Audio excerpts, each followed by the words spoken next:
Hello!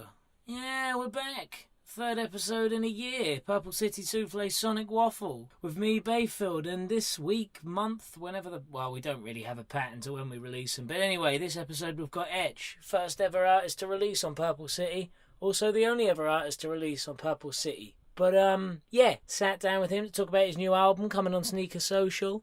Also discussed in depth the third film in multiple franchises, from Halloween 3 to Lethal Weapon 3 to Starship Troopers 3. Who knew that was a fucking thing? So Sonic Waffle episode 4. Myself, Bayfield, talking to Etch. Don't forget to like, share, subscribe. Fucking hell, who cares? Just listen to the bloody thing. Sonic Waffle. Listen. Fuck what you heard. Which one am I? Yeah, Am I on the bottom? Yeah, you're on the bottom. I need to quieten down, or you need to turn me down. It's alright, I'm I don't think I can quieten down. I'm really bad with peaky levels. Okay. You're peaking as well. Yeah. Go again. There we go. Yeah, let's hang on. The thing is about these dials is like they're so that first sort of quarters doesn't do much. Last bit is like, to be honest, Ash did buy it. I think he bought it from a hairdresser. So I don't know. It was looking good in Fruity Loops. I want to use Fruity Loops. Well, if you're comfortable in Fruity, let's use Fruity. Nah, I mean the thing is with Fruity as well, it doesn't do multi-track recording. I don't know what that. So we're on two tracks.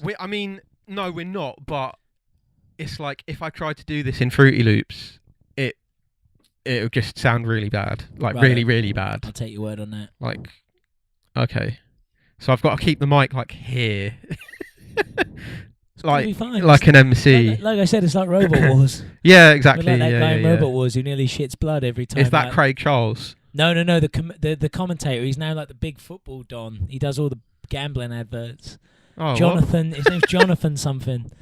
I've forgotten his name. Jonathan something or other. But yeah, he just gets overexcited about everything. It's sort of typical. Yeah, Halloween 3 is the one with the toy maker, isn't it? Yeah, toys that. Yeah, what are they called? Silver Shamrock is the name of the toy makers. Yeah. Yes, it's proper underrated. I mean, the thing is, I think I really like about it is, apart from the name, even in the film, at no point do they try and justify why it's Halloween 3. No, not at all. I love that. They just made a film and was like, yeah, and then they're like, should we just stick Halloween on the end so it sells? And got John Carpenter to do the soundtrack, which is just always it's actually shout. A decent soundtrack. It's a really good soundtrack. It's probably better than the Halloween 1 soundtrack, which Carpenter also did, and he wrote and directed. Did Carpenter do the first one as well? Yeah. Oh shit, I didn't know that. He wrote and directed. He's like that probably was kept him afloat through his years of not making anything decent. He's not made a good film since. What was that one he made in early 2000s? What, with Ice Cube? Is it that's Ice Cube Ghosts of Mars. Ghosts of Mars. Yeah, Jason Statham and Ice Cube. Yeah, that's the one. Fucking awful film. What's funny about that is that's like a remake of Assault on Precinct 13. Oh, is it? But he actually had less money than the film he started on. It's got the budget's fucking God knows where he spent it. It looks awful. It literally looks like a stage play. And yeah, Ice Cube's got those silver machine guns. Yeah, Jason Statham's got the worst US accent ever. I mean, Natasha Henstridge is walking around with a face like even Species 2 was better than this. She looked like she knew that getting her tits out in Species 2 was more credible than making Ghosts of Mars and keeping her tits in.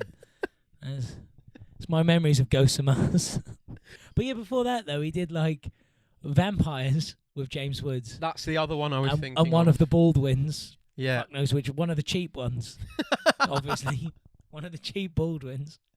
But before that, he did Escape from LA, which is one of the best films ever made. I haven't actually seen Escape from LA. I've only seen Escape from New York. New York's actually a good film. Yeah. Imagine making this exact same film again. Okay. But with more money and less quality. It's it's fucking Is that awful. kind of like Evil? That's what Evil Dead kind of did with Evil Dead 2. Yeah, but they made it really well. And Evil Dead 2 was in on the joke. Exactly. Whereas Escape from LA, there's a bit where he goes surfing on a blue screen with Peter Fonda. And he surfs onto the back of a car driven by Steve Buscemi, and it's one of the worst made things ever. Just ever. It's fucking awful. Man, that sounds incredible. I did some research because the effects in it are terrible. There's loads of bad CGI. Like he's in a submarine at one point. It's like a CGI submarine, and he goes over Universal Studios, and a shark pops out and tries to bite him, like Jaws reference. But I looked up. I was like, why are the effects so bad? And how did they get signed off? And I read up on it, and it turns out the effects house that did the effects they were like a graphic design agency from LA, and they'd never done computer effects before, but they somehow landed the contract and just sort of went, yeah, we can do it. Yeah. Yeah. It was their first ever attempt, and it literally looks like their first ever attempt. I rate that. But yeah, before that, he was on a good. It had a good run. But yeah, it kind of. I don't know. He did a film recently, like in the last couple of years. Really? Yeah. Called. It was set in a hospital, and it was almost like an anthology piece, I think. But it was fucking terrible. I saw about 10 minutes and just thought I'd rather just remember Carpenter the way he was. Yeah, I think I switched off after what is it, Prince of Darkness? Is that what it's called? That was one of his earlies. That was like 1992, wasn't it? No, I think Prince of Darkness was much earlier than that. Because it was like part of the unofficial trilogy. It was like The Thing, the middle one. They Live? They Live. Yeah, the miserable ending trilogy is what that is. Yeah, mate, The Thing's literally the best thing. It's a masterpiece, mate. It's actually my favourite. I don't know. I think it's my favourite film ever, but I don't know because every time I watch one of my favourites, that's my favourite. But I think The Thing's is easily top 3. Don't even know how many times I watched it. I just like Keith David in it. Keith David's the underrated player in that game. He fucking holds it down throughout as like just the stoic second guy. Yeah. And it just his usual thing of every response he makes is like he might blow up at any moment. Yeah. Like, Mac wants a flamethrower. It's like, Mac wants a what? He's just there, like, just shitting himself at all moments. Yeah, so... Good. Fuck were we on about? I'm just going to eat a bit of a chocolate bar. I'm going to move the mic for this.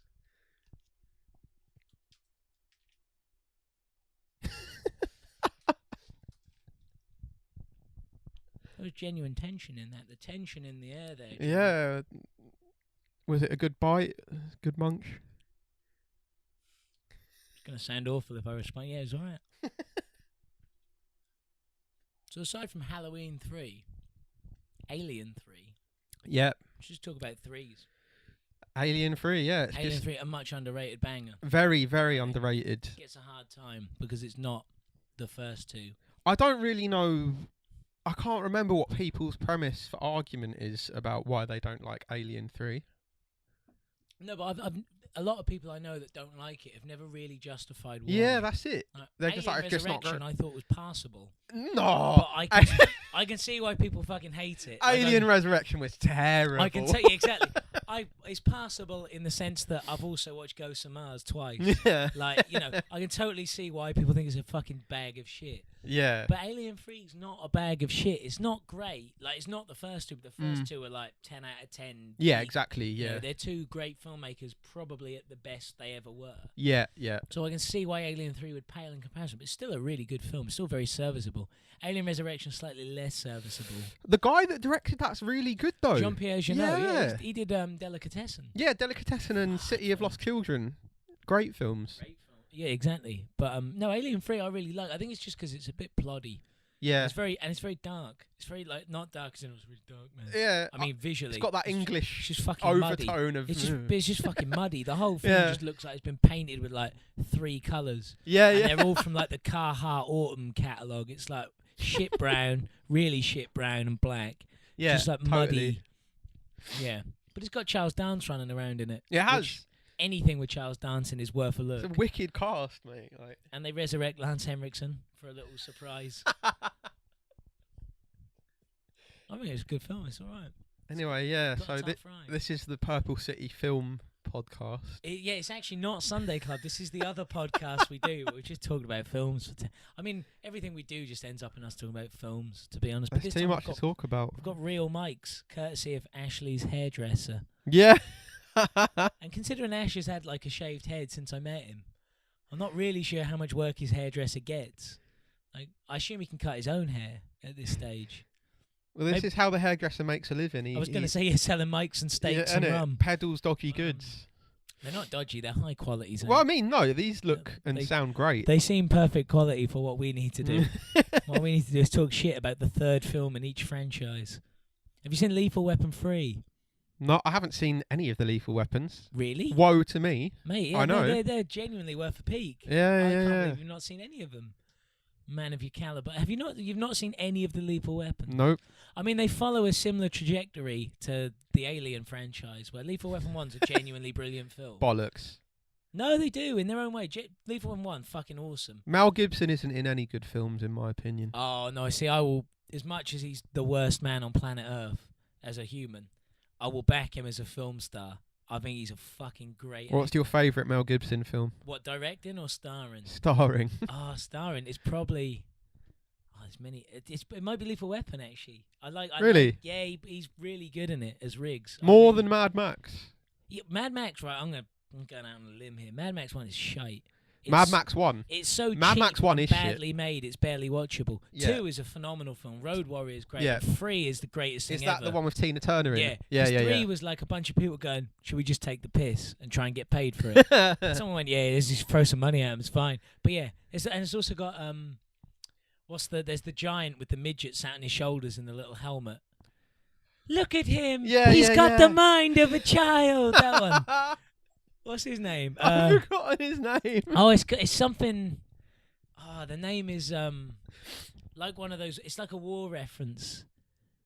It's called. I'm gonna have to look it up now. Hang on. Keep him busy. Keep him busy. Keep it bubbling over whilst I look up Master Blaster, because there's Master and Blaster. Master's the little guy and Blaster's the big guy. And yeah, when Max is about to kill him and he pulls the helmet off and the little guy just goes, "Look at him. He has the mind of a child." Oh God, I need to watch that again now. I think 3 is actually my favourite. I think it's probably my favourite and all. I mean, 2, Road Warrior is the best one, actually, genuinely. But 3 is probably Yeah. my favourite. And yeah, no Lethal Weapon, like Alien.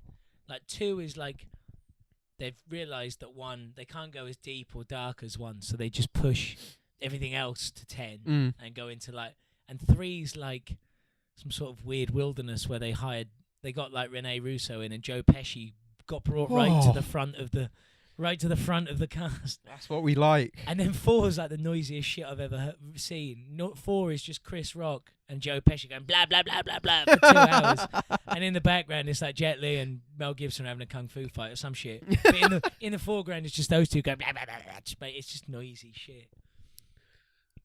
Fair. I mean, I need to get involved. Like, I don't know why I haven't seen any of the Lethal Weapons, because like, in terms of those sort of trashy serial films, I've seen all of the Police Academies.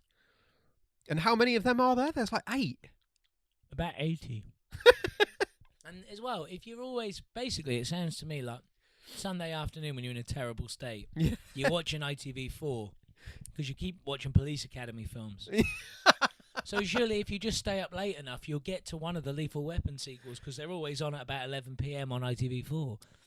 I mean, my memory. I think you're just changing channel too often. I think if you just take the batteries out of the remote once Police Academy starts, you'll end up on Lethal Weapon 4 anyway. I mean, like, the thing is about Police Academy, it just brings... I mean, I was born in 1992, so I can't really remember the 90s that much. But what I do remember of the 90s, Thursday night was Bolognese night, and Gladiator would be on the TV, followed by... the Russell Crowe Gladiator? No, the The TV. show The Gladiators. TV. I was going to say Gladiator wasn't filmed. Oh, it's called till Gladiators. I was going to say Sorry. Gladiator wasn't shot until No. 2000, so you're gonna struggle getting out on TV. Yeah, so Gladiators was on, I remember followed Gladiators. followed by Reboot on CITV. Oh mate, Reboot on CITV was a Mhm. big one. And Johnny Quest, do you remember Johnny Quest, Johnny yeah, Quest yeah, was- yeah. They only occasionally went into CGI though. They only had the budget to go like once a month. They'd have a CGI bit, but normally it'd just be a shit animated show like Yeah. anything else. And then like a Police Academy film would usually be on in the evening. What a horrible evening. Brilliant evening. That's the 90s for me. I've never quite got I never quite got Police Academy. Like No, there's the guy who does all the sound effects, isn't it? yeah, but I'd rather just watch 4 minutes of him doing sound effects on YouTube. I don't need the other 94 minutes of crap surrounding him. How fucking dare you? With Steve Guttenberg attempting to wring laughs out of basically being Jewish. Like, so I don't know. I'm not sure about the Police Academy franchise myself. Fair enough. But yeah, you should watch Lethal Weapon. I think it's better than Police Academy. Oh, yeah, no, I'll get involved on that. It's bad now, because it's like, if it's not on Netflix, I'm like, oh, fuck. But they've just done an awful remake of Lethal Weapon as a TV show on Netflix with Damon Wayans playing Danny Glover. No and way. Some total no mark as Mel Gibson. It looks awful. I've not watched it, obviously. But Maybe I'll get involved in that instead. I wish it wouldn't. Try not to. Sounds funny. Netflix has this really horrible habit of like remaking these films into TV shows. Like, did you ever watch the Dusk Till Dawn series? Oh yeah, they did a TV series of that. Oh Didn't shit! they? I checked out at the video game on PC or PlayStation 1. Was there a video game? Yeah, on PlayStation. You were on a boat on it for no reason. You were George Clooney on a boat fighting vampires. I was like, yeah, Dusk Till Dawn video game. I'm sure it was on PlayStation 1. It must have been because I had it. But yeah, it's bloody awful. I mean, speaking of like 1, 2, 3 in films, like, did you ever see Dusk Till Dawn 2 or 3? The Hangman's Daughter was the third one, I believe. That's it. And Dusk Till Dawn 2 had Robert Patrick in. That's it. Yeah. Yeah. Dreadful film. Terrible. Total shit. Terrible. It's those ones, it was that era where like no one could be asked to make a good film, but they would still just stick at the top, Robert Rodriguez presents. Yeah. Tarantino presents. So just be a piece of shit. Yeah. But some wanker who apparently we all love, like, presented it as fine. Quality control was assured. Yeah. It's like me doing an album and just putting Slim Thug presents at the top. Like, Mate, we should do that. It's a good marketing plan. I'm totally up for doing a Slim Thug presents album, which he's definitely never heard or signed off on. Yeah, let's do that. Why haven't we done that? We should have done that on your record. Yeah. Don't know why. It just would have been great. It would have been great to put Slim Thug presents at the top of some stuff. Another trilogy of films that people... Why are we talking about films? That's all we do. Why are we doing any of this? Yeah, That's fair. my next question for you. No, but another trilogy of films people don't often realise is actually a trilogy. Starship Troopers, mate. I didn't know there was a third one. I've seen the second one. There's a third. When did that come out? I don't know. More importantly, why have you watched it? Is this a Netflix thing again? No, it wasn't on Netflix. My friend had it on VHS when we were younger. Wait, Starship Troopers 3 was on VHS? Mm-hmm. In fact, it was like a direct-to-video and DVD release. Yeah, but the last VHS ever made was History of Violence in 2006? It must have come out just before that then. No, surely that's later than that. How have I missed? Has it still got Casper Van Dien in? No. You know it's bad when even he's like, I'm too busy. I can't do it, man. I'm booked up. I've not seen it at all. I knew that I've seen the second one, which does have Casper Van Dien in, I think. Does it? I don't think he's in the whole thing. I think there's a little split second. I don't know. I can't really remember what. I remember wishing I hadn't watched it. Yeah. That's kind of all I took home from it. So maybe that's why I didn't know about 3. But no, I didn't know there was a Starship Troopers. Starship Troopers 1 is genuinely brilliant. It's like really underrated as a subversive piece of... It's weird because when I watched it, I must have been like 5, and I was like, it's an action film, woo! But I watched it, obviously, when I got a lot older, and I was like, wait, is it a comedy? I can't tell. It doesn't make it, yeah. It's basically an anti-war film. It's like really anti-war, anti-government. It's so subversive. But yeah, as a kid, I was like, Denise Richards got her boobs out. Well, good. Yeah, isn't it? Yeah. I just used to watch that shower bit. I remember when we were like, I must have been about 10 or 11. We went on holiday to Cornwall to this tiny little town called Mousehole, spelt Mousehole. Oh, I've been there.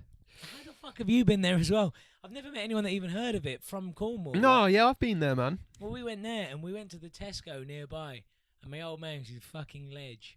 So we could have a video each as like a holiday treat to watch because there was a video machine at the fucking. So me and my brother, we were like 11, and it was the first time Dad ever let us buy 18s. Oh yeah. So we got one each. My brother got Starship Troopers, and I got Con Air. Con Air. One of the best. I will ride or die for Con Air every fucking day of the year. It's one of the greatest things ever made. But yeah, we just had for a whole week. We just had Starship Troopers and Con Air. What a week! It was a great week. Yeah, we watched both about 4 billion times. I literally was like, I was basically off book script terms on both by like day 3. Had they have rung me and gone like, Matt, Casper Van Dien's really sick. Can you come in and reshoot Starship Troopers? Be like, yeah, book the fucking car, mate. I'll be with you in 10. Be with you in 10. Tell Denise Richards to get her tits out. We'll get it popping. So your new album. Yeah. Let's talk about records and stuff. Yeah, let's talk about what we came here to do, I guess. I came here to talk about Denise Richards. I mean, yeah, we knew we were just going to chat shit. We actually just came here to go to Spoons. And we've achieved that mission. Yeah, we've done that. So yeah, the new record, which is a collab between the old Gully and Sneaker Social. Talk me through it. Why do I what? I mean, whatever. Just do your fucking thing. Um, Come on, this is your 2 minutes to fucking convince people to buy shit. Like, don't. buy it. I'm a good brand. There you go. You heard the man. No. So Lovely. I mean, it was never going to be an album in the first place. Like, so tracks on that album date back to like 2014, and I became quite good friends with Donga in like 2014 when I moved back to Brighton from London, and he wanted to work with me because he had been selling my records in the old Well-Rounded shop, and I was expecting him to just be like, "Oh, do you want to do an EP?" And he was just like, "Do you want to do an album?" And I was like, yeah, go on then. And I guess I just started making loads of music that would work in an album format. And it's been narrowed down from about 80 tracks to, what is it, like 13 or 12, something like I that. think it's 13. Yeah. It's about that. Yeah. It's definitely not 80. Yeah. Yeah, it's not 80. So yeah, and I guess Jamie from Hype, who runs Sneaker Social Club. Shout out Jamie. Shout out Jamie. Also got my Matalan card. Oh, you sent him your Matalan card. Yeah. When he bought your record, I sent him a Matalan card as a bonus. So he's racking up the points for me right now in Berlin. Yeah, that's right. If all's gone to plan, racking up my points on £4 jumpers and 50p socks. Yeah. So yeah, he got involved. Because yeah, obviously he runs Hypercolour and Sneaker Social Club, which is another label I've done work for. And I guess he just got the momentum picked up, and yeah, it's looking good. It's out on October the 5th. Is that when it's out? Mm-hmm. It's coming out on vinyl, isn't it? Yeah, so it's double vinyl and digi. Might even be CD. I don't know. Do they do CDs these days? Don't ask me. I don't do CDs. Yeah. Fuck that. Well, I do burn CDs, but yeah, exactly. Yeah. Like, I don't know. Do people buy CDs anymore? Like, unless you, I think with UK CDs, hip hop people do. Do they? Yeah. Why? I don't know. Like, there seems Surely, to. I thought it was just people that drove cars, like lorry drivers and mums that did the school run. You just buy compilations in petrol stations. Yeah, innit? Yeah. Or like, yeah. you know, now 57 or whatever the newest one is. Well, actually, I say 57. I think they're on 100. Do they even do the Now CDs Yeah, anymore? I think Now 100 came out a few months ago. It was like their big, you know, they hit triple figures. They're still going, and somehow they've survived the digital era. That's mental. And selling Now CDs is still a legitimate business. I rate that. But yeah, I just kind of thought that was the CD purchasing crowd. Yeah. Don't know. Do a CD, see how it goes. Yeah, right. Probably I mean, great. you know, those people that hang around outside hip hop nights in Brighton, like, bro, you like hip hop? You like Tupac? You want to buy my CD? I've bought a few of those in the past. Maybe we should do a playlist of them after. Like, we could put that together later. Do like Etch's picks from the Brighton hip hop outside the rave scene. Yeah. I can't say I don't think I bought one in Camden once. Oh yeah. Off someone That sounds like it'd be a bit more upper class. No, I mean I basically got sexually harassed for 10 minutes and it ended with me buying a CD. I was so tired of being touched. I was like, do you know what? Just have the fucking money. You've earned it. Yeah, right. You've more than battered me into this. I was like Ben. I was gonna sound like a beaten wife, but it's probably not appropriate. I probably shouldn't use that as a metaphor for buying a CD in Camden. It's not that traumatic. Ladies, we stand with you. Yeah, every time. Yeah, no, the CD thing I didn't know was. I mean, so what's in Brighton? What's the scene these days locally? Like, what do you get up to? Is there anything in the area? No. We're great. I'm glad we covered that. I mean, I still consider Brighton to be a hip hop place. Really, there's always good hip hop about, and there's always good hip hop artists playing about. But in terms of like the rave scene, you know, like drum and bass and all dubstep and everything that used to be really big here, it's not so much anymore. Like, there's one dedicated dance club called Patterns, which is pretty much entirely house and techno. Yeah, that seems to be the spread across the board these days. Yeah. Just doing house and techno because it's the only thing that you can actually sell 500 tickets on. And It really annoys me. Like, why? Like, okay, I don't want to diss house and techno because I like a lot of house and I like a lot of techno. yeah, there's loads But of why good is it stuff. so profitable? Like, But I think it's because like it's like it's to me it's not challenging. Like you turn up, it's all in 4/4, and you can turn up at hour 2 or hour 6, and it's more of the same. yeah, And like right. most people who go out don't want to. I feel most people that go out to like the mainstream nights, they don't want to be challenged with some weird footworky shit or some 5-6 time stuff that nobody can mix other than Ben UFO. Like it's like they don't want that shit. They just want to dance around and get sloshed, which I sort of get, and it's like fine. No, but I mean, I don't get it though, because I mean, I don't know, maybe I'm different, but when I started going clubbing, I just wanted to hear something that confused me. Like, I think the greatest thing you can feel in a club is confusion. I think the greatest thing you can feel in a club is someone going, "Oh, we're just going to buy this round of drinks for you. We're really sorry that we charged you £5 for a warm red stripe." No And one we'd like- buys drinks in clubs. Come on. Mate. I buy drinks everywhere I go. Wow. It's one of my many weaknesses. But no, I don't know. It's like, or maybe it's like when I used to go out, it just seemed so much more affordable to put on a shit little night that 20 people turned up to and everyone spent a £5, and you could do that. And now it's like you can't even get in the club unless you're spending X amount of money. Yeah. And like I think it's just because of the way it's kind of like all these things like film and music. Yeah. Because of the way economics has gone, it's like the middle's been squeezed out. Yeah. So you can either make a really, really big thing that sells massive, or you can make a really, really arty thing that doesn't sell anything or loses money. But that middle ground where you got like, you know, like as an example, so like a rapper like Petey Pablo or someone Yeah. who was never going to be top dog, but was not arty weird shit. They just had that middle ground. There were loads of them, like people like that, and like kind of like to a degree Mobb Deep as well. Those kind of people. I mean, they've got a bit more heritage to them, so they had that legacy thing. But it's like that middle ground where it's like it costs 50 grand and it makes 52. Yeah, it's like no one can be arsed with that because there's nothing in it for anyone.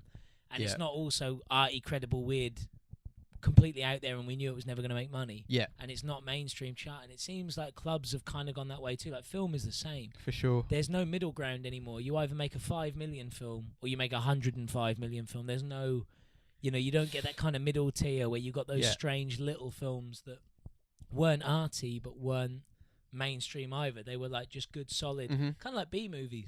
Yeah. You don't really get the B movie market as much, and now you just get the straight to DVD, which is proper like landfill petrol station shit. Yeah, But it's weird. I think music's the same. Like it seems the same with clubbing. Like dubstep nights are the same. Like Yeah. there's like you do them knowing you're not going to make money, or you don't do them. There's no like middle ground where you get a bigger artist and you might break even, you might make a bit of profit, or that just because there's no budget to get that guy in the first place. So That's it's it. Kinda, I mean, this is the thing. Like, it's weird how dubstep's. Well, I mean, I suppose it was always going to happen, but when I was growing up and I got my first fake ID and I was going to clubs, dubstep was what I was after, and it just used to blow my mind when I used to hear that in Brighton. And now it's just, it hasn't become like house and techno, but it's like I go to a dubstep night and I kind of know what I'm gonna get. yeah, well, that's the thing, isn't it? There's a formula to it. Like it's got formulaic, and there's also the thing of as the person putting it on, which I totally get from a technical end, like a business end. If you're going to put on a night and lose money consistently week after week, you either have to stop putting on that night, or you're going to lose loads of money, or have to borrow loads of money off your mum and dad to make it happen, or get a bank loan or a credit card. And sooner or later you are going to have to book someone that sells. Yeah. And unfortunately at the minute that's probably going to be a house and techno person. Mm-hmm. Or you need to get like Mala in, say, someone who will reliably sell tickets. Yeah. But then the club you're in, size-wise, if you book Mala, even if you sell the whole thing out on the first tier tickets, you still won't make any profit. Yeah. Like you'll sell out, but you won't make any money because it's so expensive to get them in. And it's just got to that point, I think, where it's just in a horrible, the grey area, the classic, the Lethal Weapon 3, Lethal Weapon 3 area. Yeah. Lethal Weapon 3. just gonna edit that bit out because I just lost my marbles. Yeah, it's weird. It's a shame. 'Cause it used to be so exciting, and it's weird because before I got into dubstep, it was all about drum and bass and jungle. And I started going to like free parties a little bit before I started getting into clubs, and I just loved drum and bass and jungle, and then that kind of got a bit boring, and then dubstep happened, and I was like, whoa!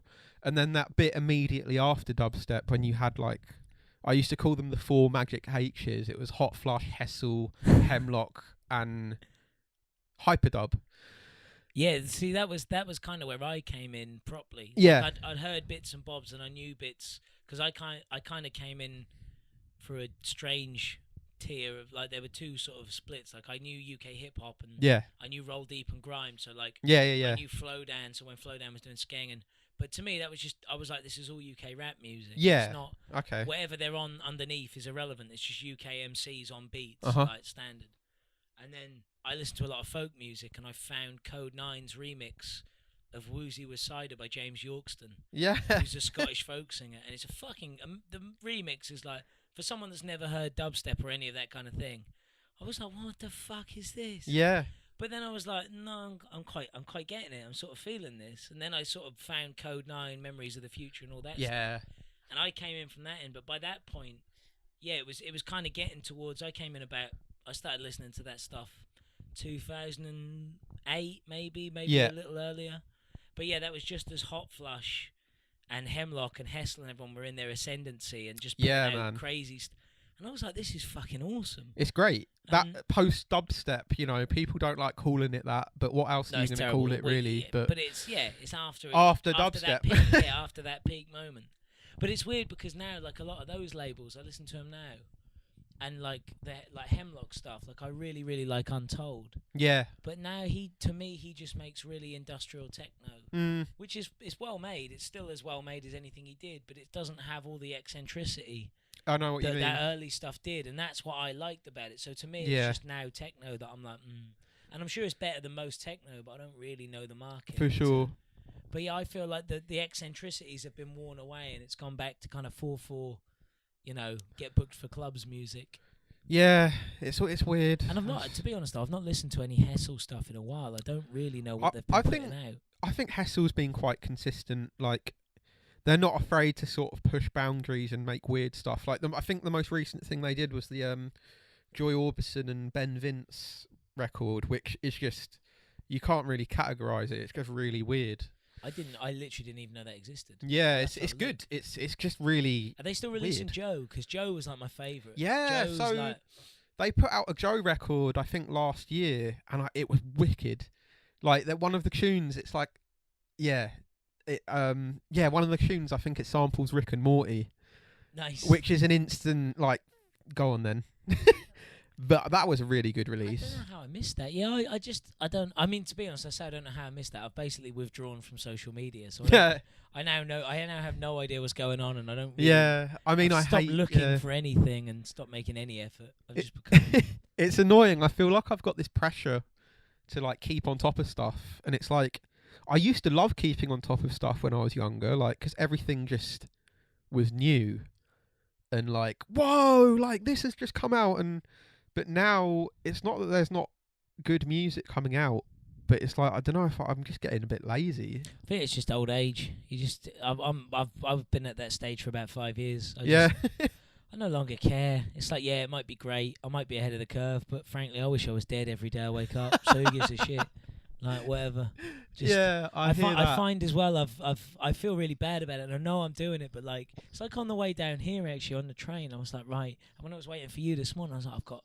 Hour or so I can just get into some new music, just listen to it, and I started listening to the new Italtech record, which is really good, and I was like, I'm really enjoying this. It's great. It's a great new record. And then my head just went, should we just put on I20's album from 2004? And I did, and I just sat and listened to I20's solo album from fucking 2000. I think it's 2004. Yeah. And I was like, part of my head was going, I love I20. Where's I20 gone? He's great. But then the other part of me was like, you're supposed to be finding new things. This is doing it, stuff. yeah. And then I was like, I should do all the invoices for the label. I'm sat here, I've got an hour. And then I was like, think I'm just going to read reviews of old Pink Floyd records. And I've just got to a point where I can't be asked doing anything new. I'm just like happy. It's bad, isn't it? Yeah, it's horrible. I've got into a horrible loop of just like, I call it comfort. Like I'm rewatching the whole Planet of the Apes 1974 TV series at the minute. And my head's going, there's so much TV you haven't watched. There's so many films you haven't seen. Isn't it? But I'm just there going, let's rewatch Planet of the Apes. I love Planet of the Apes. Yeah. And it's almost like a cantankerous. It affects every element of you. You're like, and you know you shouldn't. And I used to, like, and it's like I was saying, I've started trying to learn to DJ. Mm-hmm. So now more than ever, I should be keeping up on new stuff. Yeah, that's it. And I'm like, I'm just gonna go back and rebuy all the shit I bought 10 years ago. Yeah. So I can like DJ classic dubstep tracks. And it's Yeah. I've become everything I used to moan about. Like, Yeah. I'm just there going, I'm just gonna do old things now. They're great. It's bad, but I mean, I do kind of keep on top of stuff. Like, I have like quite a good group of friends who are just constantly sending me new That group that stuff. you invited me into is really useful. Yeah, I run that group actually. Exactly. It's essentially, you and Tim Parker do my work for me. I don't use Facebook. I just check in once a fortnight and go, what am I buying? Just see what you boys have posted. Just do that. Yeah, the conception of that group was great. Like, it was like Boxing Day, and I drunk like a bottle of whiskey to myself in my bedroom, and I was playing Resident Evil 7. 7. Yeah. We need to talk about, on the subject of threes. We'll chat about Resident Evil 3. Okay. Yeah. Because three's my peak. But Okay. Boxing Day, bottle of whiskey. Boxing Day, whiskey, Resident Evil, and I was just chatting nonsense to my friends online, and I was like, I'm going to make a music group, and I just called it, what's it called again? I literally can't remember. I've been trying to remember for about the whole time you've been talking. I've been trying to remember. It's called Tune Share for when you're waved. For when you're waved or something. Yeah, Tune Share for when you're waved, and I invited like a. Is it invite only? Yeah. Good, because we're not inviting you cunts who are listening. And I invited about 50 people who I thought were all right. Most of them aren't. Yeah, Bud, we're gonna ban you, you fucking little crust. Stop posting Gabba, mate. Oh, yeah, see, this is the problem. I'm like, look, I just don't want to have to do any work. I just want to check in, find some things that I can resell on Discogs 6 months later for 50 quid. And I just get Gabba. I just get fucking Gabba and, like, weird drum and bass. I'm like, this is shit. Yeah, but there's a lot of good music that gets shared there. It's music that I wouldn't have known about, so... Well, I'm secretly hoping, and I've discussed this with Ash, but what we're secretly hoping is that over time, this Facebook group will end up just being the A&R for Purple City, and we won't do anything. We'll just throw money at whatever, and it'll just you're gonna have 20 quid later. We'll send you an invoice. Yeah. We'll send you the streaming numbers, and we can go. Yeah, you've made £5. Here you go. Thanks for A&R and everything we couldn't be bothered with. So yeah, that's basically why I'm still a member. I don't think I've ever posted a tune in it. Wow, I might ban you now. Whoa, I mean, look. I can post one. I can post a Gabba tune right now. If you want. I don't even know any Gabba artists. Does Gabba have artists? Yeah. Like, are they like? Does Gabba have a Mala? Is there like their headline Gabba? I would artists? say there is. Yeah. Who am I looking out for if I was to plunge into the Gabba world? I reckon like DJ Producer and Hellfish. And Paul Estac. I know. Are you actually a Gabba fan? I don't really know. I don't really know how this works. Well, I guess when I started going to free parties, it would be like drum and bass and stuff. If you're in all Brighton night. going to free parties, you're inevitably going to end up in the orbit of Gabba. Yeah. It seems well, like a Gabba. Thing, it used to come on at like 11 o'clock in the morning. You know, when people were well, I guess when people were starting to leave. And I guess see, at 11 a.m. I'm watching like the right stuff on Channel 5. I'm not anywhere near Gabba at 11 a.m. Yeah. I'm on the right stuff, or possibly the Andrew Marr show if it's the weekend. Yeah, right. You know, and I guess when you're leaving and it's like you're still fucked. And I used to be really into breakcore, and like everything that represented, it was like digital punk. So what's breakcore? Breakcore. I don't know that I even know breakcore. So breakcore's like, is it hardcore and breaks? Yeah. Yeah, it is. But right. All right, let's deconstruct that further. What's hardcore and what's breaks?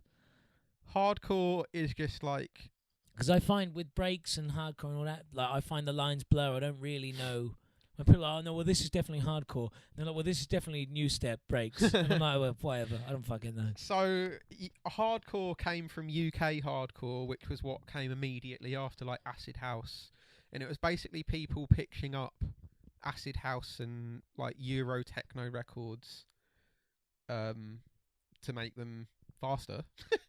And then people were putting like breaks over the top, which had sort of come from hip hop culture and stuff like that.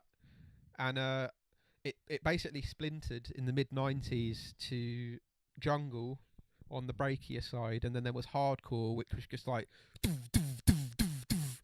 and then hardcore sped up even further to gabba. I mean, it sounds fucking awful. You don't like yeah, I mean, sounds abysmal. I don't. There are some gabba tunes that are I really have a lot of respect for, because they just push they just push the wrong buttons, and I like it sometimes. Right. But I get that, because I get it from like, it's same in like filmmaking ends. Like, yeah, right. That really B-movie horror, like Cannibal Holocaust era. Yeah. Like that late 70s period where it was like, the technique was not the focus. The focus was how far you could take the 12 quid you'd been given by a production company to make. That's spot on. So I sort of get the ethos, but I just, when I hear it, I just think I wish I was dead. Yeah. I mean, I wish I was dead anyway, but it just makes it worse. Yeah, like, I know what you mean. I used to be a lot like that, but yeah. So what are you saying? If I listen to it for long enough, I'll go numb? Probably. Like, I don't know. It used to be weird because when I was getting into breakcore as well, so this was when I was like 14 or 15, I'd been listening to like drum and bass and like metal and stuff like that. And when my friends started to show me breakcore, I was like, what the fuck is this? Like, I can't listen to this. And then I just sort of kept listening to it because I knew there was something I was missing. And then it just clicked. And yeah, I mean, to be honest though, I think I actually found the same with Footwork. Yeah, I found the same with Footwork as yeah, well. that sounds like how when I first started listening to Footwork, like when it would have been when Hyperdub started first pushing it. Yeah. And like I knew some bits before that here and there. And I was like, what's this? This is a total just like drums down the stairs nonsense. Yeah. And then once I worked out the kind of the link between that and once I worked out the like link between that and sort of hip hop and that kind of southern 80 BPM beat stuff, I was like, oh right, like I'm starting to get. And then once I heard the kind of jukier end of it, and you know, when the more 4/4 stuff as well, where it's like the kind of club tracks, I was like, right now as a whole thing, I get this now as like because the really really techie dancey stuff. I don't dance. I never have. I certainly can't do footwork dancing. No. Like, so I was like, I don't understand why, unless you're dancing to this, I don't get why you need it. Yeah. Like, it doesn't have a function outside of the dance. Yeah. But then when I heard a mix where there was obviously trying to maintain it in a club that wasn't just for actual dancers. Yeah.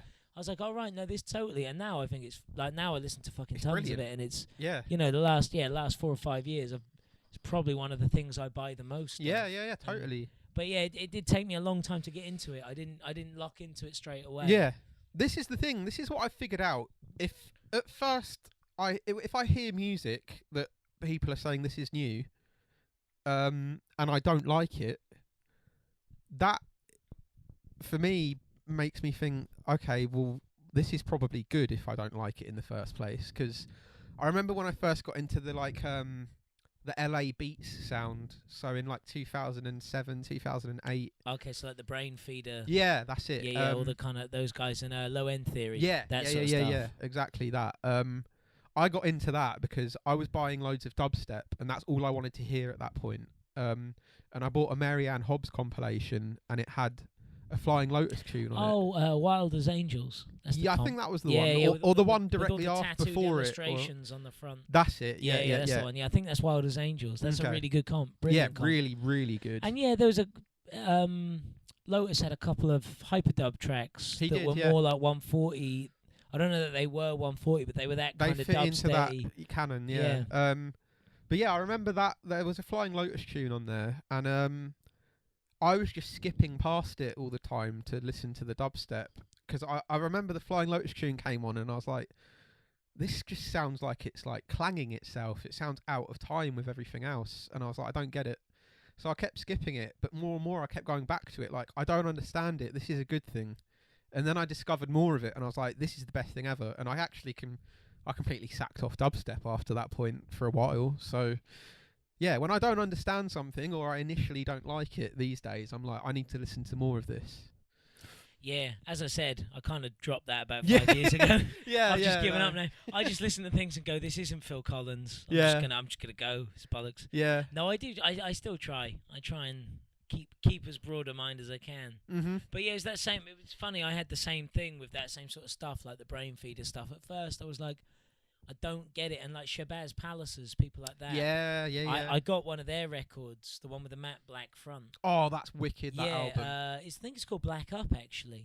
Black Up. Yeah. But I was like, I bought it because I just thought this looks really cool. Like I really like it, and I used to have a thing where every time I went to a record shop and bought stuff, I would buy one thing that I didn't know the label or the artist. It just looked good. Yeah. I'd just buy something like I'd have a wild card every.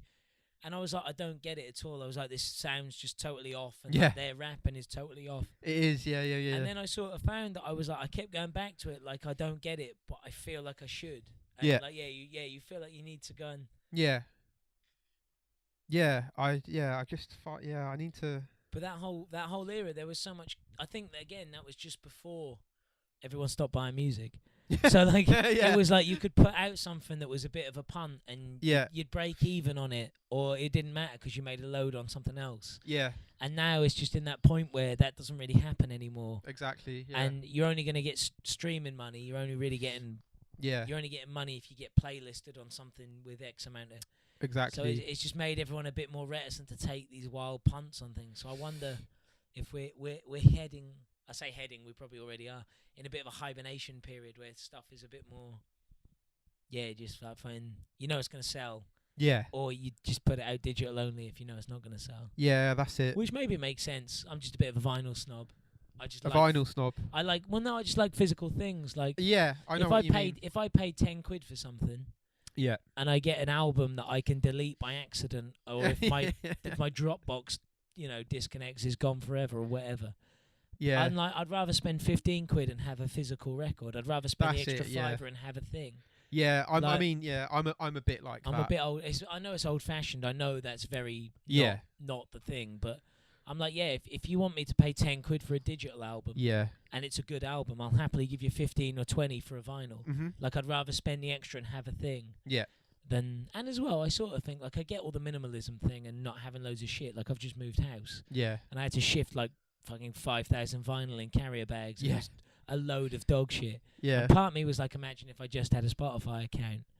But then it's like, when you go around someone's house, if you just walked in and there was an entirely white room with just an iPad plugged in at one corner, and that's their entire life in the corner, it's like, great, that's really transportable when you're at work and stuff. Yeah. But like, I love turning up at people's houses, hammered at house parties, and like browsing their DVDs and taking the piss. Or like, we've had a whole conversation about the films and the posters on your wall. Yeah.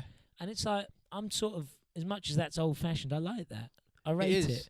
That's like, I don't go around someone's house and pick up their Kindle, browse the books they've downloaded, and if I did, they'd probably be like, "Do you want to get the fuck off my my personal device, you weirdo?" This is the thing, This is why I've got like stuff all over my walls. Not that anyone really ever comes in my bedroom, because it's too small and it's at my nan's house. But shout out your racist nan. Yeah, shout out my racist nan, even though I'm half Kashmiri. Go figure. But yeah, I like having like all of this stuff on the wall, like record sleeves and posters and photos, and like obviously I've got records everywhere, and it's just like when I'm sitting in here on my own, which is pretty much every day, I'm just like, I like it in here. Yeah, it's nice, and it's I think there is an identity thing to it, like more and more with social media and the way the world now operates. Everything's online, everyone's an email, everyone works off, like every business runs off social media. It's like, that's a really inauthentic thing. And you have to, purely to fit their algorithms and the way it all works, you have to do certain things at certain times and post certain stuff. And there's, once something works, you then post more of that thing because that's how you get the traction. Yeah. And it's like, sticking shit on your walls is almost the last pure thing left. It's the sure thing that you do. And even if no one sees it, it's like, it's just nice to remember who you are. Exactly. Because everyone does the front. You've all got like, we have the Purple City has the Instagram front, and we're quite honest in our Instagramness. But we still do it. We still sit there going, we need to think of something to post. Yeah, for sure. When we don't want to, I don't want to post. I literally don't want to use Instagram. I have no fucking time for it, but I need to. I have to. Exactly. So I have to sit and think of something. Then you have to think of something that might appeal. Like we could quite happily post discussions about Halloween 3. Yeah. But no one would give a fuck and no one would get it. So Yeah, you for have sure. to kind of tailor what you do to suit out there. Exactly. So yeah, the stuff on the wall in your room is like the last bastion of, It really is. Like, of personality almost. Like I remember when I was living in London, I lived with, what's that? Yeah. Oh yeah, good. Wait. Yeah, it's still recording. Just a We thought the quick tip. recording had frozen. It stopped moving, so I shit myself. No, yeah. So what was I saying? So yeah, when I lived in London, I lived with 3 other people, and they all had like white walls, and like, and I get it, like, they didn't give a shit. It's just where they went to pass out when we had drunk too much. But in my room, I had it covered, like the walls, floor to ceiling, in like posters and record sleeves and photos and whatever. And like I remember like sometimes when we'd have like a party or loads of people round and everybody would like end up in my room for whatever reason, like there were a few comments like, your room's so childish. And I was just like, I mean, that shit can fuck off. Yeah, I hate that it's shit. like, That's well, bollocks. Maybe, but I I'm Peter fucking Pan. Yeah, but and I also think if you want to get all fucking conceptual and philosophical about it, what's grown up about stripping away everything you're excited about? Fucking Like, A. where's the grown up maturity in pretending you're not enthusiastic about stuff that you are? Exactly. Or not, if you like a record label, wear their t-shirt. Yeah. Wear fly your flag, because one, you buying a t-shirt might actually help them pay their rent. Yeah. God forbid. and B, 1 and B. I've gone right in there with 1 and B, or A and 2. We can go either way. I can do both. It's not a problem. But yeah, that's dog shit. Like, I don't understand why it's cooler to pretend you don't care about stuff. Fully. Like, even if it's childish, inverted commas, and even if I'm a bit of a cynic and a bit of a fucking just scumbag, I have so much admiration for people that are shamelessly enthusiastic about things, even if I don't like them. Fully. Like, if you're proper coming out just going, I think it's the best thing ever, I really hope everyone sees it. I'm like, that's amazing. That's such a nice thing. And now it just doesn't happen. Mate, I hate it. Everyone's too busy pretending they're cool and like DJs not talking to anyone in the dance Bruv. because they're like a star. Fucking... And it's like, look, these people literally pay your rent, and all you can do is moan that you didn't have enough leg room on your EasyJet flight. Mate, it it's the pisses same me shit. off, I'm man. like, fuck that. I've no time for that shit at all. It's really, it's disingenuous because they're the same like... people that complain when no one buys their stuff 5 years later when streaming comes in. Yeah. And it's like, so you won't talk to anyone on the day, but then 5 years later you're going to complain that no one buys your records while streaming or whatever. Yeah. And I think it's the same problem. If you're not going to ingratiate yourself with your audience to some degree, like I'm not saying you have to go around their house every day and sign every autograph. Yeah, this is it, yeah. But if you're not going to ingratiate yourself with the people that actually pay your lifestyle, why can you complain when they then check out or go and see someone else that can be bothered? This is the thing. I see it a lot, especially with veteran DJs. Mm-hmm. Just complaining that it wasn't like it was. Yeah. And in some ways, shit. I'd rather people bought records and everyone, like we just said, had physical stuff on their walls. Yeah.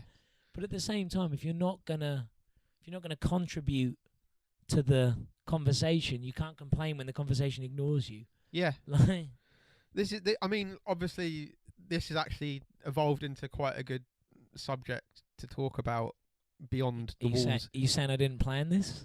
Oh, okay. What, mate? All right. Well, very, very well done on your planning here. But Halloween 3 out now in cinemas. Talking about, people being a bit snobbish about stuff and being like, oh, why have you got to be so enthusiastic and all that. It's so bad in music, especially underground electronic music. It's weird because I see in like pop music and stuff that's a bit more commercial, people seem to be nicer, and it doesn't make any sense. Like, people in underground music, and I'm not going to say any names, but it's just like, we can always bleep them out. It's not a problem. All right. if you show enthusiasm towards certain people, they just treat you like a mug. They're like, look at this jolly old twat. It's like, mate, like, I'm sorry that I really like what you do. I won't tell you in the future then, will I? Like, Yeah, that's what I mean. And like I said, they're always the same people. They're really pissed off that you really care about what they make or really enjoy their stuff. yeah. But then they also moan that like the waitress didn't ask them for an autograph or some egotistical shit. And it's like, well, you can't have it both ways, mate. You either accept the... But yeah, no, I see that too. There's a lot of people. It's the same with like the community thing. Like underground music is a community, Yeah. and no one makes any fucking money. Like everyone's skin, everyone's got rubbish returns. Yeah.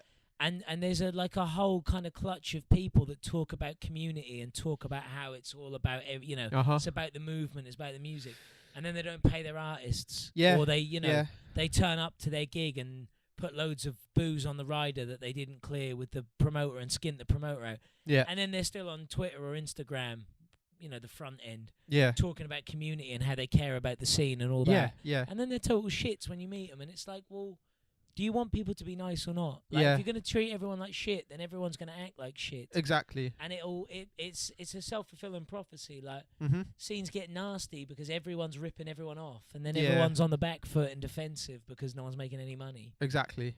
And it's all just balls. This is the thing, like, when I go and DJ, especially in other countries, I do try and make an effort to sort of chill with everyone and like meet everyone, or if people come up to me, like, I admit I'm very shy. Like, if you're good friends with me, you probably wouldn't realise I'm shy, and if I'm hammered, I'm not shy. I'm a bit of a loudmouth, but if I'm in a club and I'm sober and people come up to me and they're like, "Oh, nice to meet you," blah blah blah, I do kind of sort of go within myself. I'm like, fuck.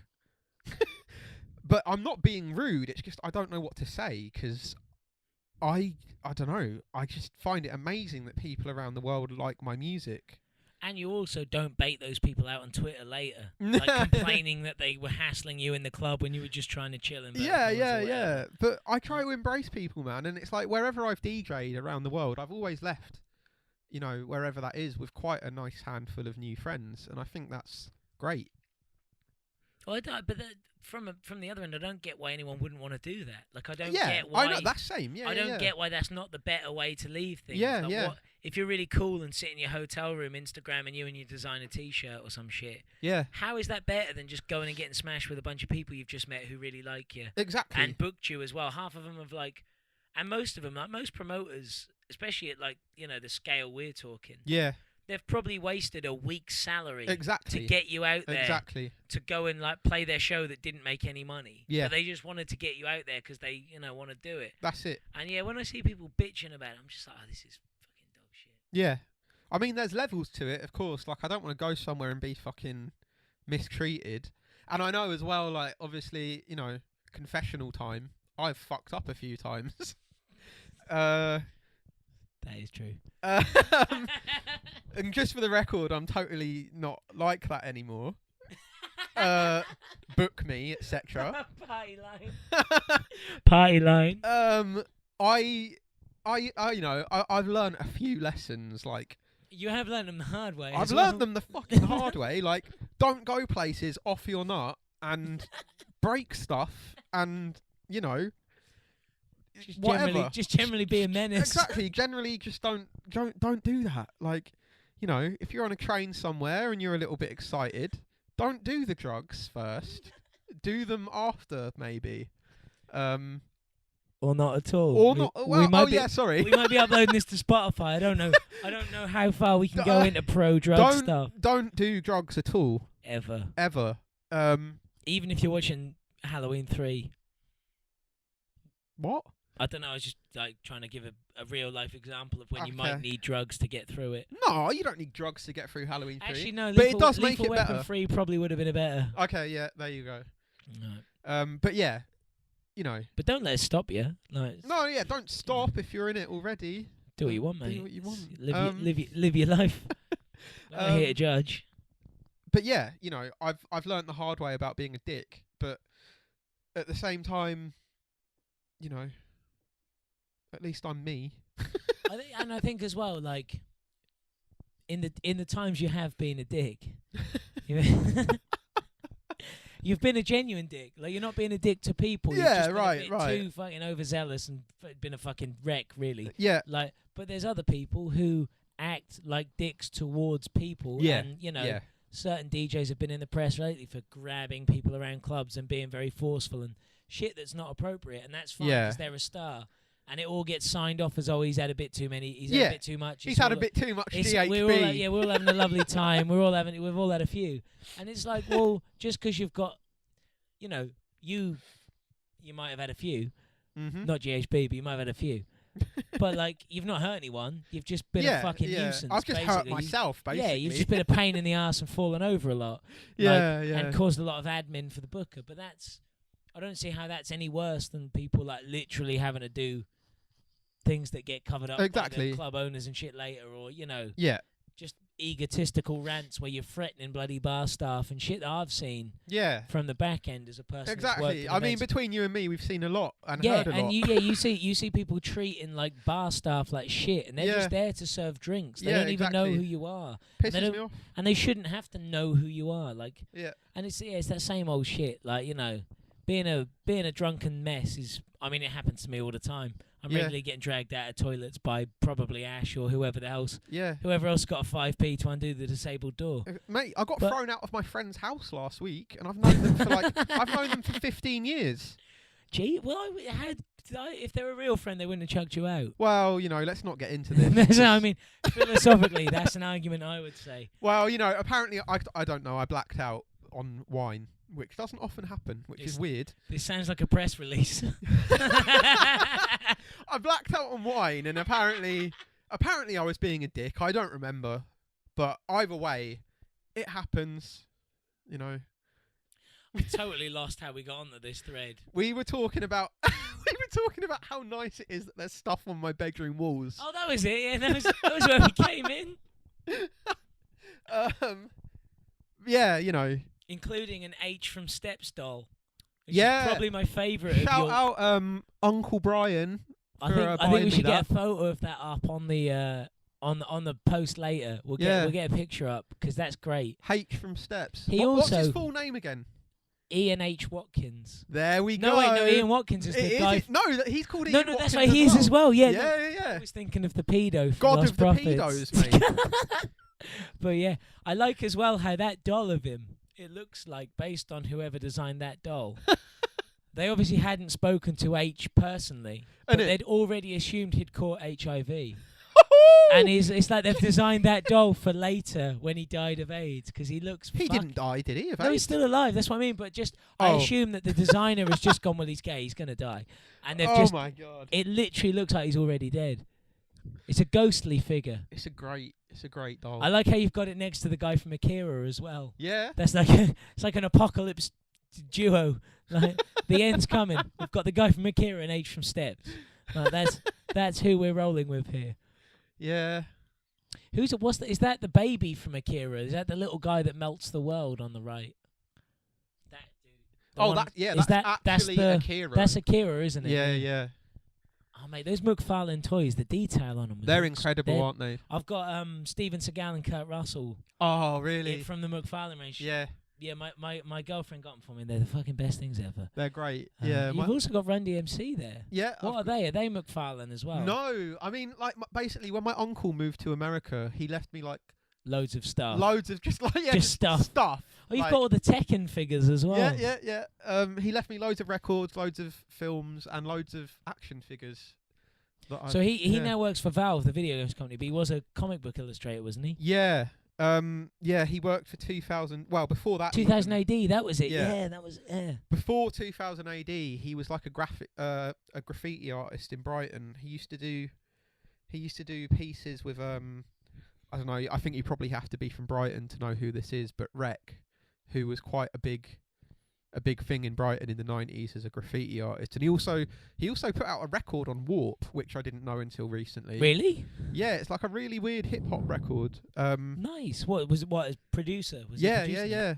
Was it a Beats thing or MCing or both? It's like a Beats thing. It's really weird because it came out in the late 90s, and I guess it kind of predates all of the stuff we were talking about, like the brain feeder stuff.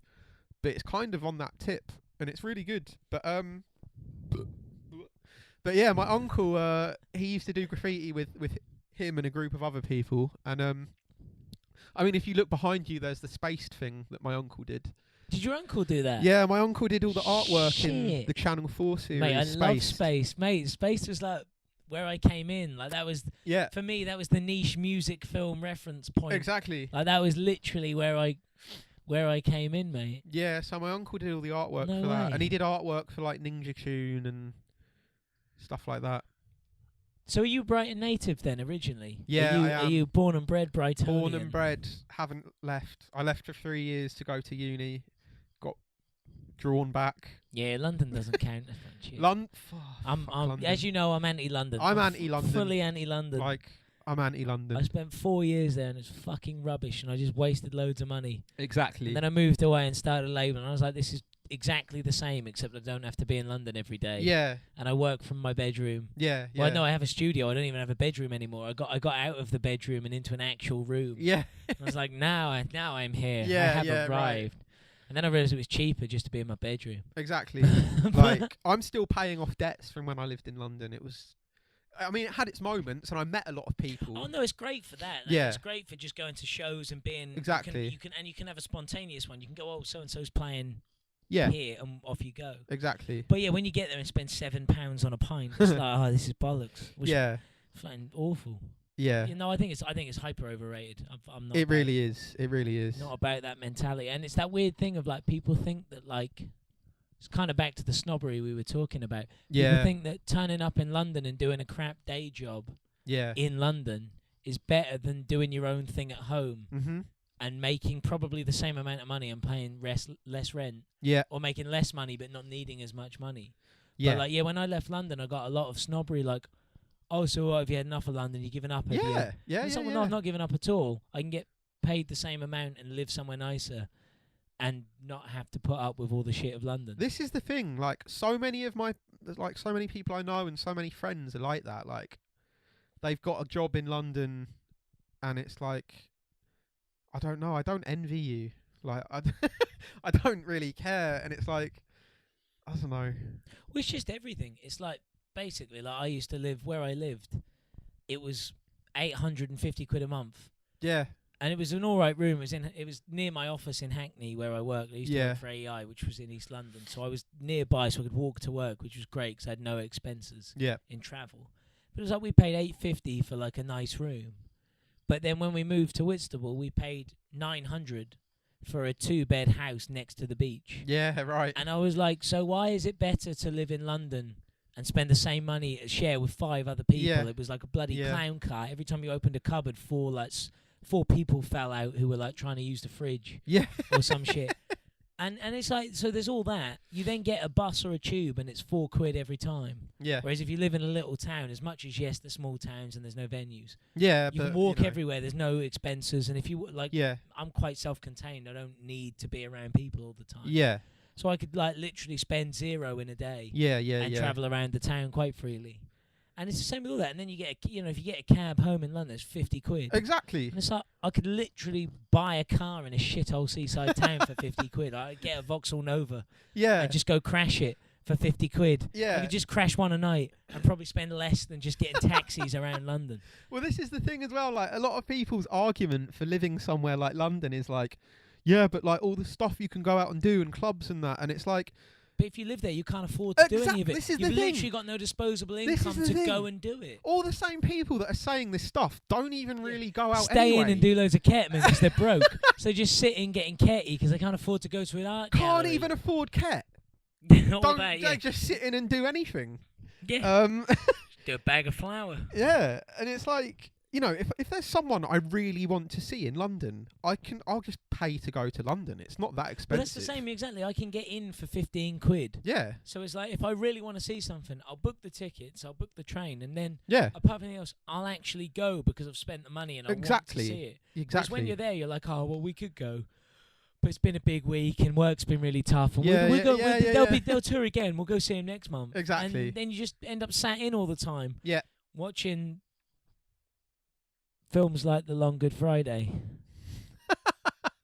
Or The Long Kiss Goodnight if you get you get things fucked up, you just watch that Gina Davis one that you always think, oh yeah, I love Long Kiss Goodnight. And they're like, oh no, actually I meant Long Good Friday. I'm just watching Long Kiss Goodnight with Gina Davis and Samuel L. Jackson now. And I sort of was hoping for the Bob Hoskins epic. And I've got Gina Davis in a blonde wig. Don't diss Gina Davis. It's not a bad film, but I always make the mistake of when someone's like, do you want to watch like Ash loves Long Kiss Goodnight. Right. And because he always asks me when I'm fucking caned, he's like, do you want to watch Long Kiss Goodnight? And I'm like, yeah, I fucking love Bob Hoskins. And then he puts it on and I'm like, shit, I meant Long Good Friday. I really didn't want to see this for the 8th time in a month. Classic film. It's still quite good though. It's not a bad film. Rennie Harlan. It's a good film. He tanked his career shortly afterwards with Cutthroat Island, also starring Gina Davis. The pirate film. It's not bad, but she sounds a bit cursed, Gina Davis. Well, she's his wife, so well, she was at the time. I think they might be divorced now, but possibly because of Cutthroat Island. that might have been the deciding element.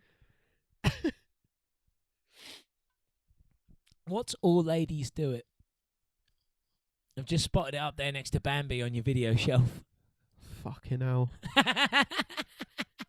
It's like a erotic Italian film. Look, there's a lot of weird VHSs knocking about. I mean, okay? I just like that it's next to Bambi and The Exorcist. as a video filing system goes, that's awesome. It's like it's been done on purpose. Yeah, but I assume it hasn't. It hasn't. No.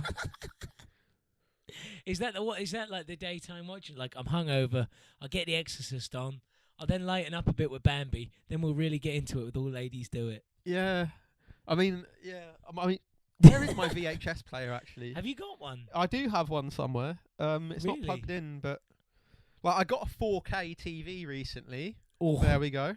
Whoa. And I'd just like to state he didn't get that from Purple City royalties. No, totally wasn't off our budget. So like, and one of my specifications for getting a 4K TV was making sure it had a fucking SCART connection, because no TVs have them anymore. You can't put. I've got a Super Nintendo and I can't put it on anything because I don't have a SCART cable. Yeah. But Nothing's this is one of the few 4K TVs that has SCART. Is there not an adapter yet for that? Because this is. Well, this is the thing. I feel tech-wise, we should be at the point where I can put my snares on a 4K telly. Yeah. And I can't because no one's got a fucking SCART. Well, like all my friends were taking the piss out of me. Like, I can't believe you like shelled out that just because it's got a SCART. I was like, yeah, but they're just hard to find. And like my mate was like, you can get HDMI to SCART adapters, and I was like, oh. Can you? Yeah, you can. Oh, right. To be honest, I was like, I can't believe no one's done that yet. I've never looked. Yeah, this is it. Yeah. I just stood there going, oh, well, I can't believe it's not a thing yet, and it probably is. It is a really, thing. Yeah, I've not really tried. Yeah. I've made very little effort, to be quite honest. But yeah, do you like a SCART cable? Yeah, I've got so many under my bed. It's like I can't let them it's waste. Just standard cable box business, isn't it? Yeah, true. I've got loads of what are the red and white ones? Oh, stereo. Yeah, mate, I've literally, I don't even, like every week from Get Darker, when I used to Get Darker, I'd just come home and I'd be like, why have I got 14 of these red and white cables in my backpack? And when you just piss, you just bag it all up. And I have like 2 mic cables. It's like these ones we had to buy today. Yeah. I've had so many over the years. We had to buy 2 new ones because when I need them, they're not there. Yeah. They're just in a box somewhere. There's probably a box under a bed that I forgot I even slept in. It's just full of fucking mic cables, HDMIs, phono cables, whatever. That's it. Tech bollocks, mate. Yep. Music. Bear. Records. Stuff. Stuff that's stuffy. I really need a piss. Oh, okay, yeah. I literally need a piss for about an hour. I've needed a piss since Halloween 3. Oh shit. I don't mean like 1984 when it came out. I mean like since we talked about it. Like, but I still really need a piss. Okay. Let me do that and then we'll reconvene. Okay.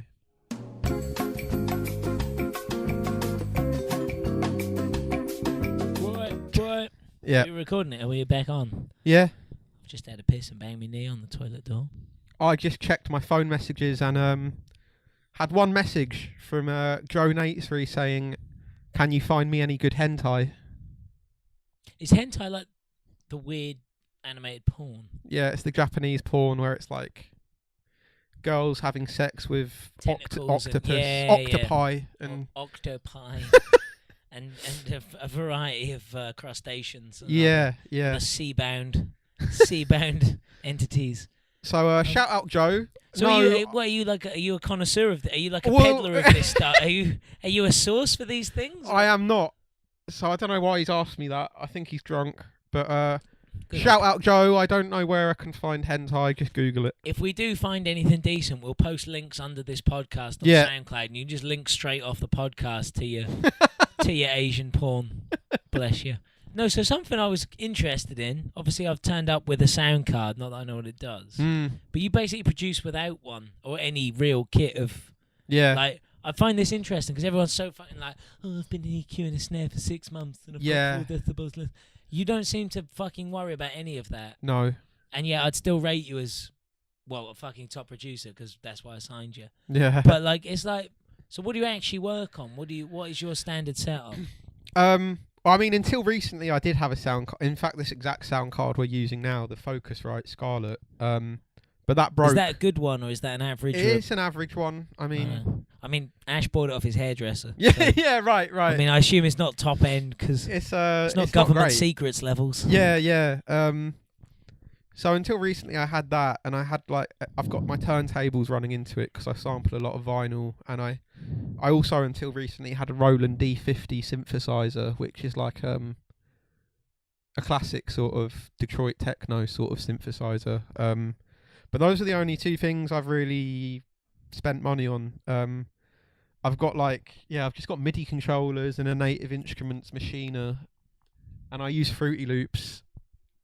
I just don't really care about technical shit. Like I went to uni to study sound design, and I just left with like a bad taste in my mouth. I just didn't like it.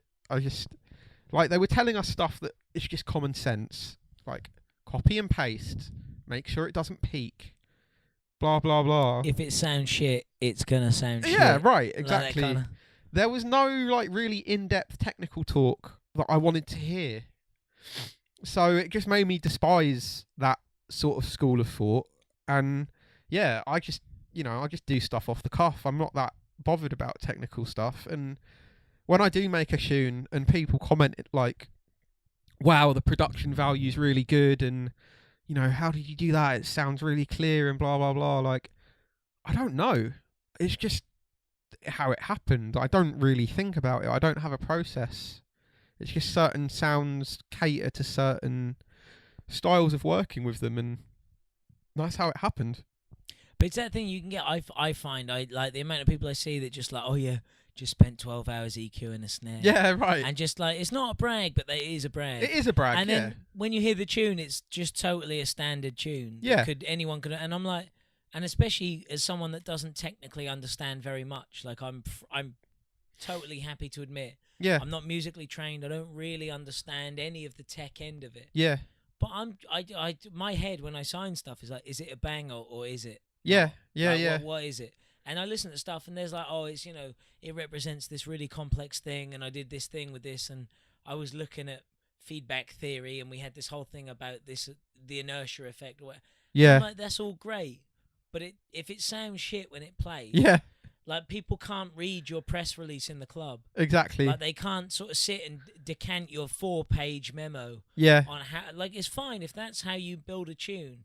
Yeah. But I do just think that now the justification of the tune almost gets priority over whether the tune's decent. Yeah, for sure. Which is, I mean, it possibly feeds back into what we're saying about the kind of front social media face of everything. Yeah. But it's that same thing of like, yeah, if you can make a tune on a fucking tape recorder Yeah. and 2 spoons and a fucking ladle, Yeah. fine. I don't give a shit how you made it, and Yeah. I don't know why anyone else does other than other producers. I get it from a production end. It's interesting to see how other people work Yeah. and learn stuff.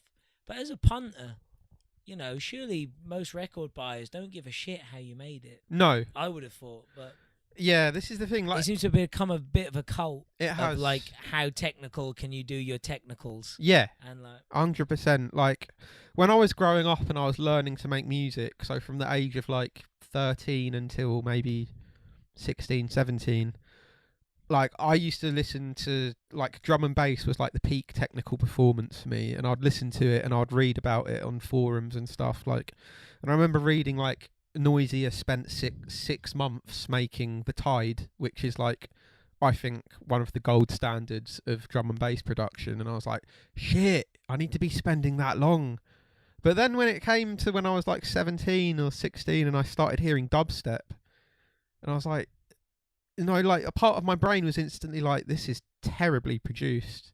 But then part of it, the other part of my brain was like, this sounds fucking incredible. Like, who cares? Yeah, I'm just having a lovely time. Yeah, This is like, real good, yeah. And that just really informed the way I approach production, really.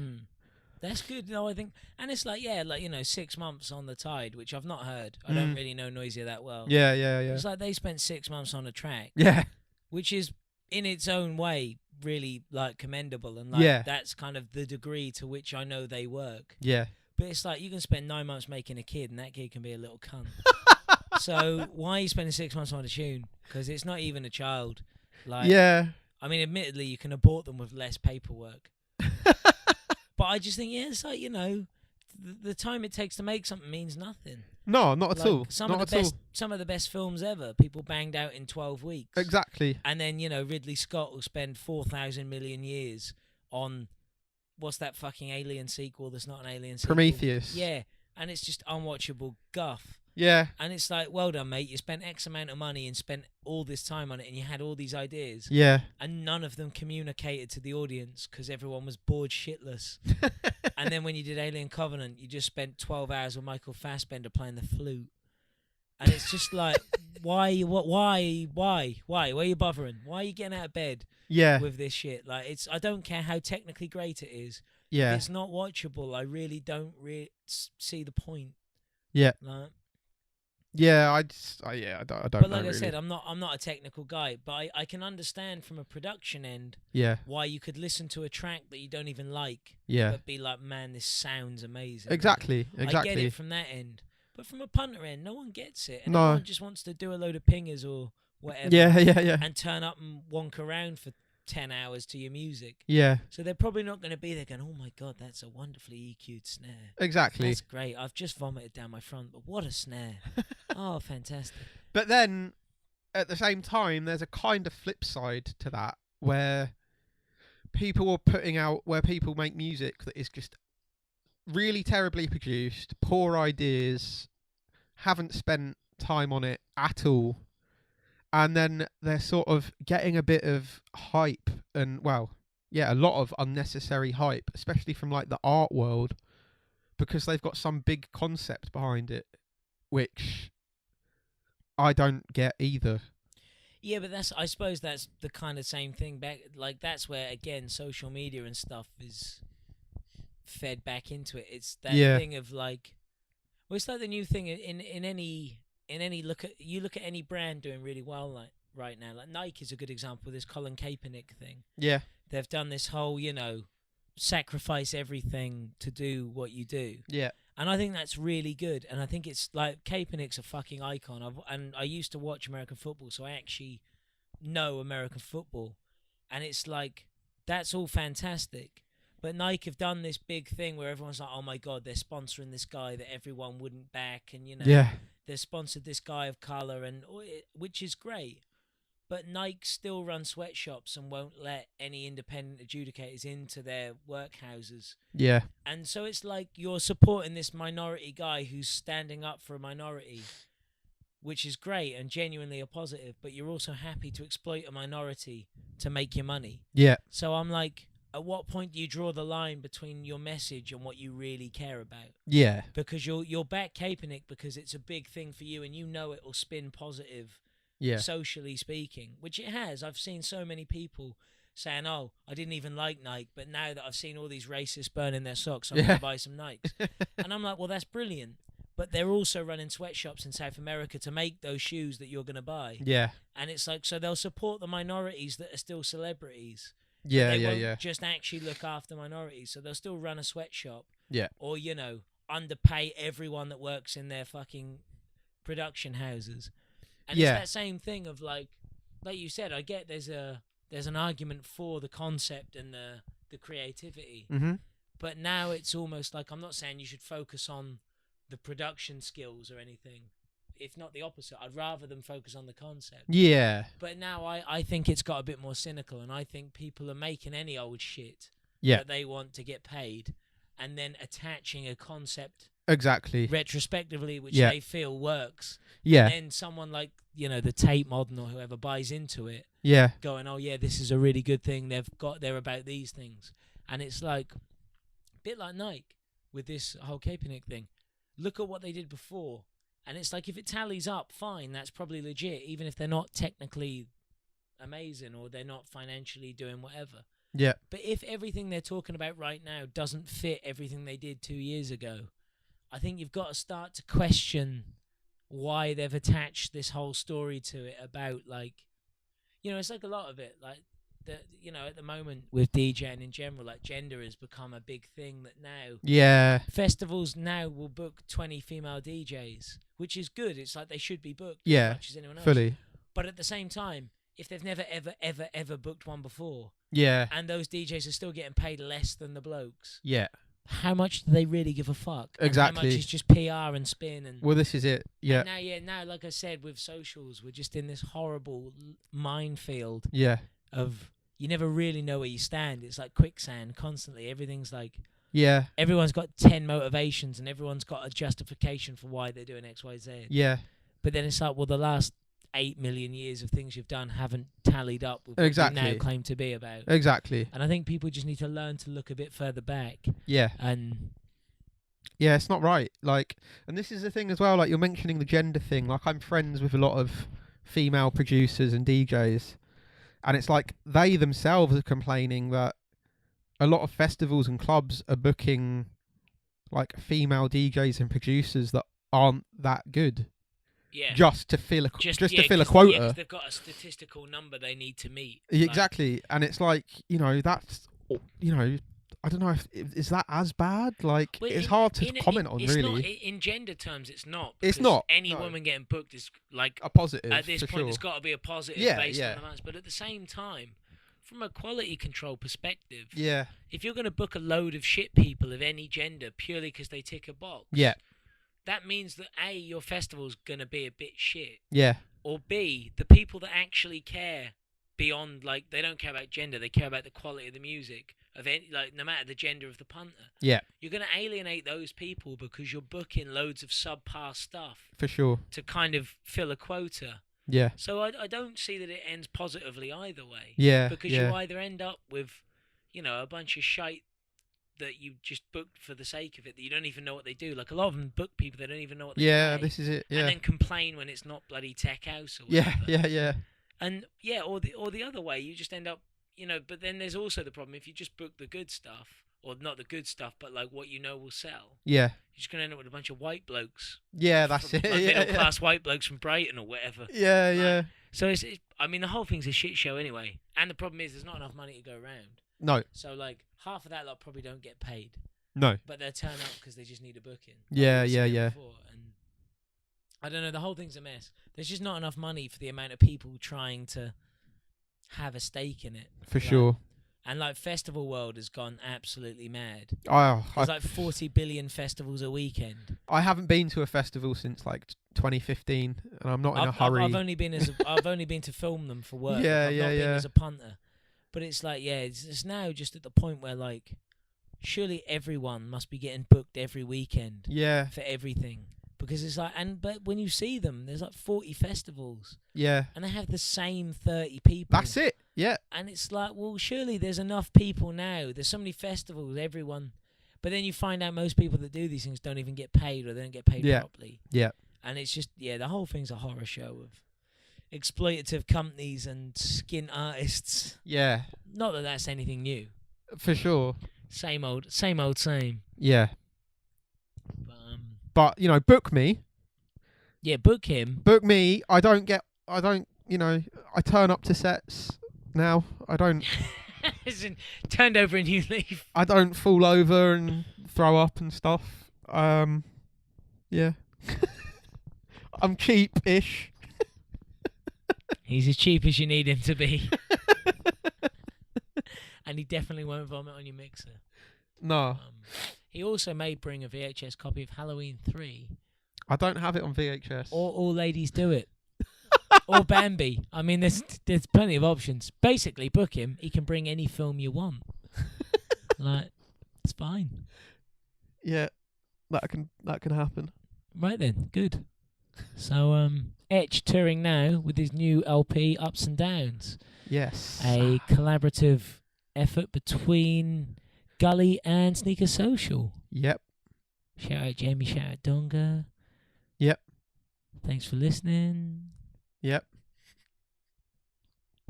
All ladies do it. They do. Sonic Waffle. Listen.